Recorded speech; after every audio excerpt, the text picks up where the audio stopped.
Hi Leo, short reading muna tayo. So, tingnan natin kung anong nararamdaman ni person mo sa iyo and yung intention, next step niya, anong nararamdaman mo sa kanya, yung potential outcome and yung energy nyo sa connection na to. So, ano yung nararamdaman niya for you? Ayun. Judgment. Ano yung kanyang intention?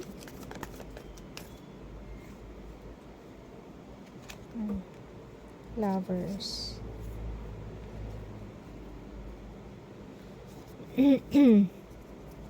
So, judgment, pinag-iisipan niya etong inyong connection. Ano to, meron ba siyang current connection sa iba, or baka sa work naman naninimbang siya, ayun. Pero the lovers, ayan, merong spark ang inyong connection.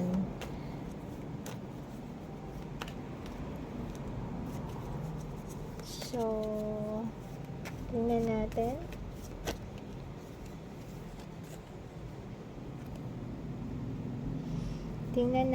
Ang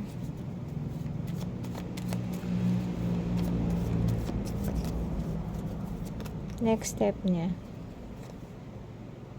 Six of Pentacles.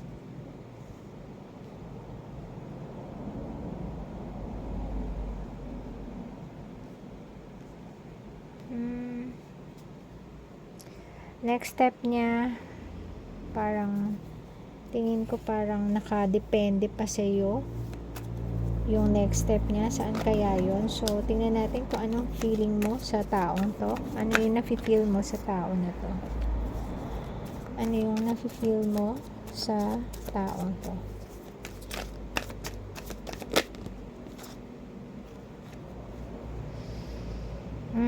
Okay. Empress energy. So, malakas yung iyong dating sa taong to, ano? Parang napapa-feel mo sa kanya na ikaw yung karapat-dapat. Okay? So, tingnan natin kung ano yung potential outcome ng connection na to. Seven of Pentacles. So, titingnan nyo pa. Okay? Overall energy ng connection na to.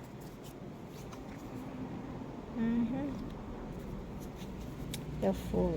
Okay, clarify natin kung ano to. Clarify natin kung ano yung judgment.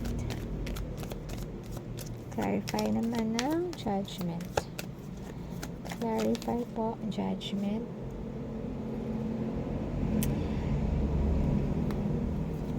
Naninimbang siya and may mga taong involved.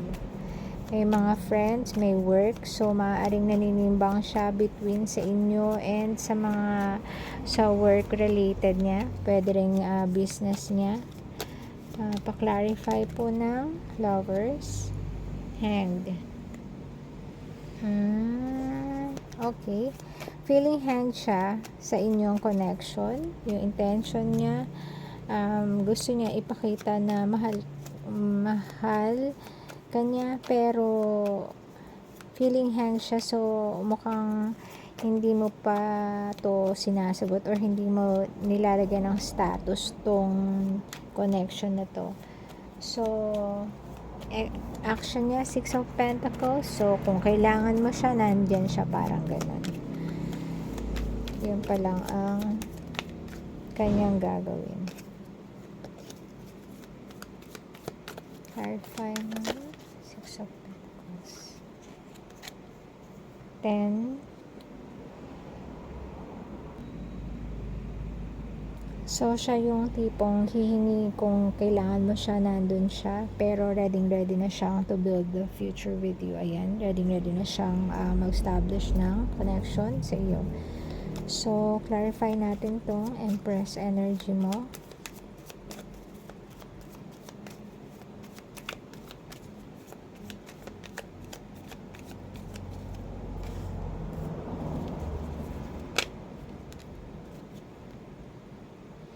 Right, Taurus energy ka. Meron kang Queen of Swords. Oh, okay. So, ginagamit mo ang iyong intellect sa connection na to. So, pinag-iisipan mo lahat. Kaya hindi ka nag-give in sa mga ino-offer niya to. Eto, kahit gumagawa na siya ng hakbang. Eto, yung step niya. Pero ikaw, pinag-iisipan mo pa. Ginagamitan mo ng isip. Pero siya, in love siya sa'yo. So, outcome, 7 of Pentacles. Pa-clarify po. Page of Wands. Page of Wands. So,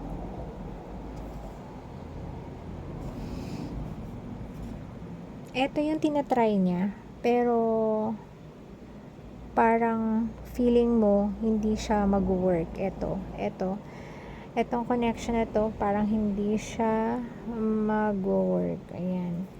So, dahil ibang magkaiba kayo, ikaw, yung intellect mo, binavalue mo yun, yun ang ginagamit mo, while siya, ang ginagamit niya is yung intuition niya, feeling niya perfect match kayo. Ayan, yan ang ginagamit niya. So, magkaiba kayo. Clarify natin yung the Fool. Ayan. Page of Swords. Itong overall energy nyo na full card. So, ang connection na to parang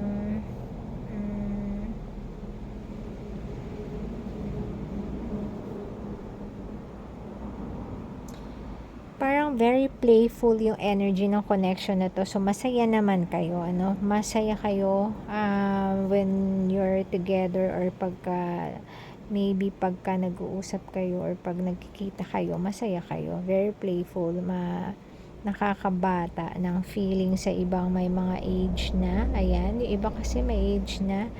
So, feeling nakakabata yung connection. Ayan. Pero, yung outcome nito,